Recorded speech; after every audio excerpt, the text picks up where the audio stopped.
The question everyone is asking is, my money safe? The police is saying they're looking for the criminals who are sitting in some corners and stealing people's money using the internet. You've got to be very careful. But what is the police doing? We're going to be finding out after this break, everyone.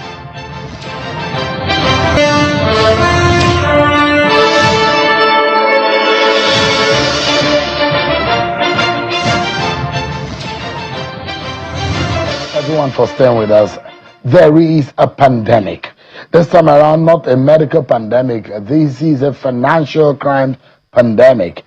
Just a few days ago, we understand that the Nigerian police force says it is dismantled an alleged online investment scam center operating out of Agbo in Delta State, arresting 7 suspects accused of targeting victims in the United Kingdom and the United States through fake cryptocurrency platforms.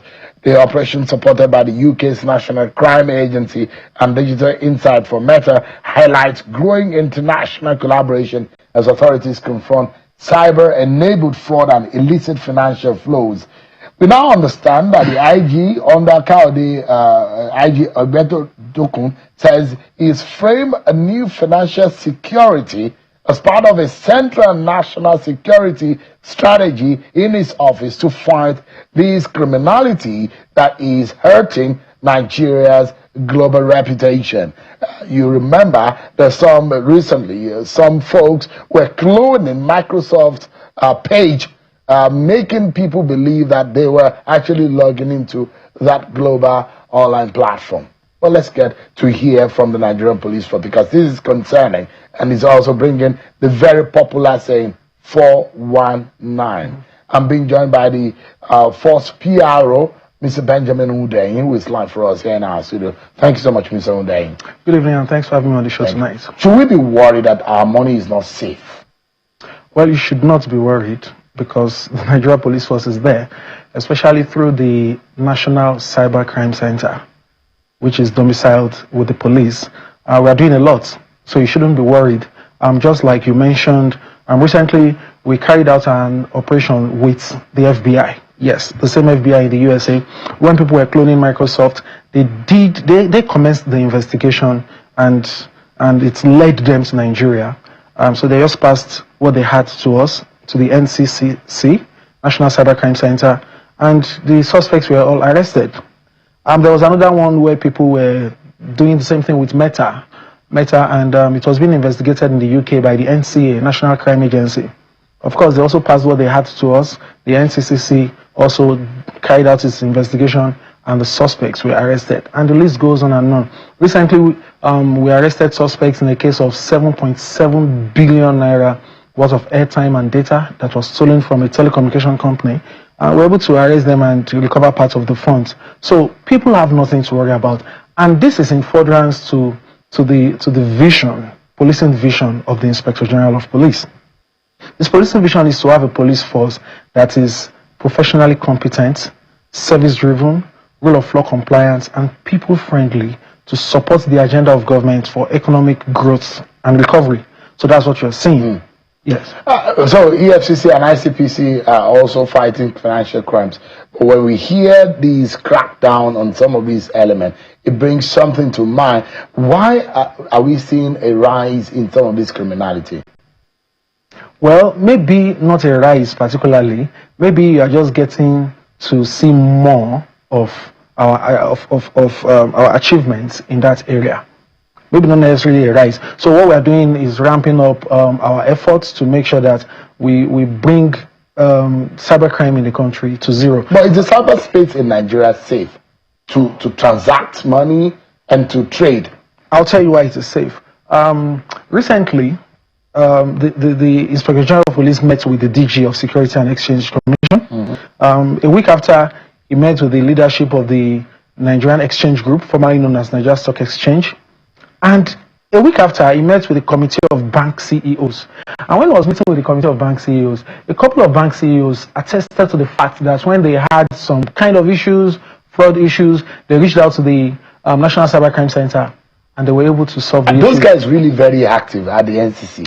Oh, they are. As a matter of fact, the Nigerian NCC NCCC, that's what it's called, has been adjudged the best cybercrime center in Africa. Yes, because every country has a cybercrime center. The one in Nigeria has been adjudged the best. We've met with other cybercrime centers recently in Rwanda, and they were. What makes the Nigerian own the best? Oh, capability and achievement, and that's why FBI, even Secret Service, NCA, they would always, when they are coming to the country to conclude their investigation, it's always NCCC. So they are very good. And like I was saying, some bank CEOs actually attested to the fact that, this center has actually helped them. And guess what? The following week, the Committee of Bank CEOs actually sent a delegation to visit the center here in Abuja to see what they do, what they are capable of doing, and to work more with them. So I can assure you that investors' money is safe in Nigeria because we have the National Cybercrime Center. Just to digress, Sowore's matter against the Inspector General of Police and the Nigerian Police Force, it does look like, and things are really getting dirty with some of the comments. The police has not paid the 30 million naira that the court has asked you to pay for illegally arresting him. Well, there's a name to it, not just the police. I think that judgment read the particular office. It didn't say IGP. That's the Lagos Commissioner of Police, Lagos State. So that has been sorted out. So why? But all the police is one, isn't it? Well, that's been sorted out in Lagos. It's a particular office, but that's part of the mischief we are talking about. I mean, why would you be talking about? You rightly said it in the body, in the text, that the Commissioner of Police in Lagos State has not paid the money, and you are putting the picture of the IGP. So for people who will not be patient enough to read the text, they'll just see the IGP and conclude that that's what it is. So it's sad that we are seeing lots of this mischief coming, and that prompted us to approach the courts to get an injunction to restrain Omoyele Sowore and Saga reporters from coming up with all these frivolities, falsehoods, and fabricated claims. They are all lies. And ordinarily, the Inspector General of Police would not even respond to this. Or let me put it this way. Ordinarily, Dr. Egbetokun would not respond to this. But because it is IGP Egbetokun, it goes beyond the person. It's about the office. That office, it's about the institution. So there's a need to... So is that the reason why the paraphernalia of the office of the IG is used to respond to Sowore? Because there are those who will say Sowore is, and if you see his attack on the person of IGP Egbetokun, it's being against IGP Egbetokun. So there are those who say, why are you using the office of the IG? But you just said against Sowore. But you just said it. His attack is against IGP Egbetokun. So that comes first, IGP. You're attacking the head of the primary agency for internal security, and it has grave consequences. When you try to run down the police force, when you try to undermine people's trust and confidence in the force, it has grave consequences. There are fundamental questions Sowore has been asking. The police force has not been able to answer. Fundamental questions based on falsehood.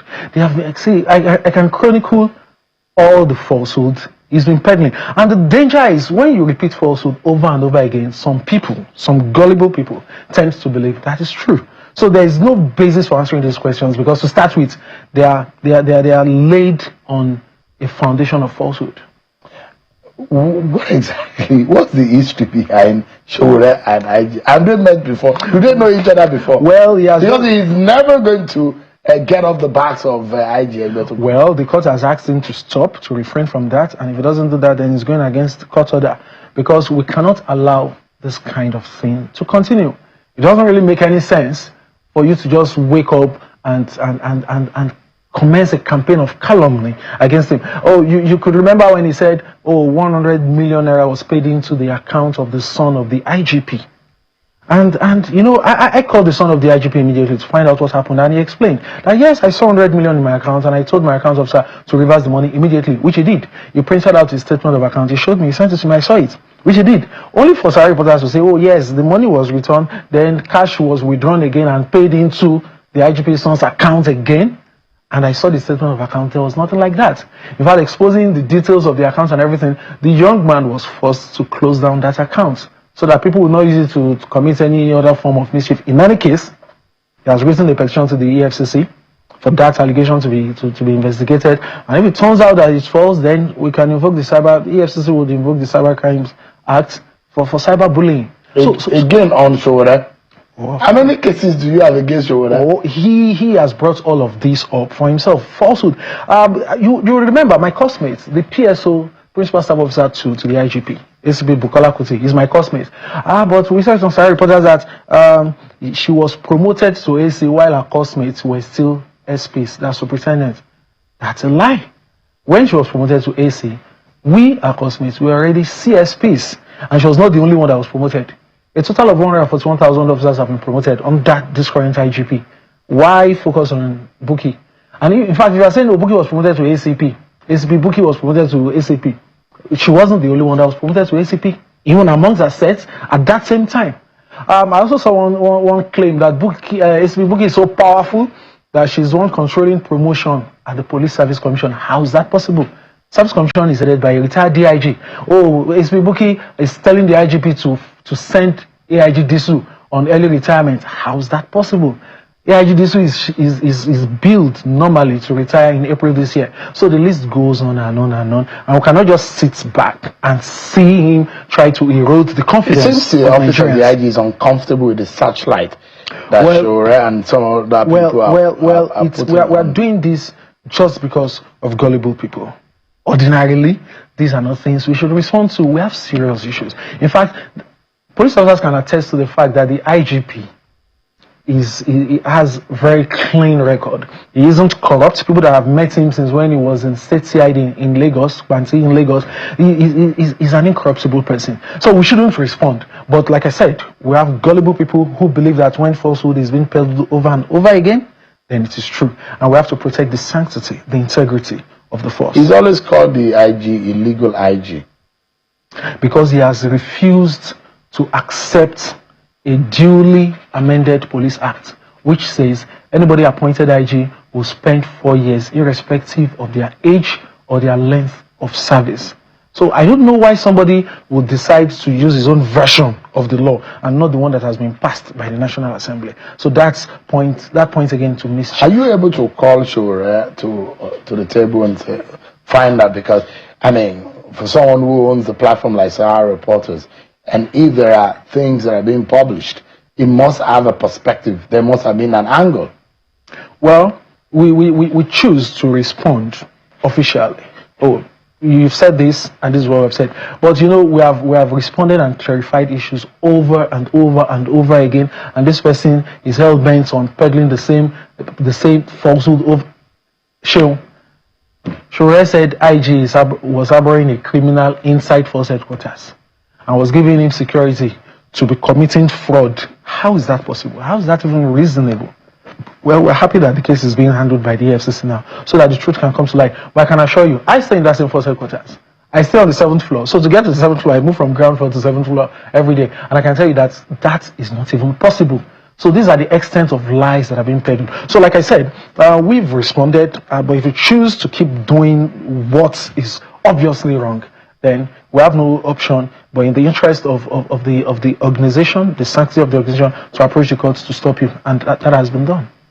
I mean, I saw all of those online, but the reason, finally, that I invited is because of these. And there are those who are abroad who had called and said there are issues related to financial crimes. Is the police working hand in hand with other agencies like the EFCC to collaborate to ensure that Nigerians' monies are safe? Oh, definitely. Definitely. We all meet regularly.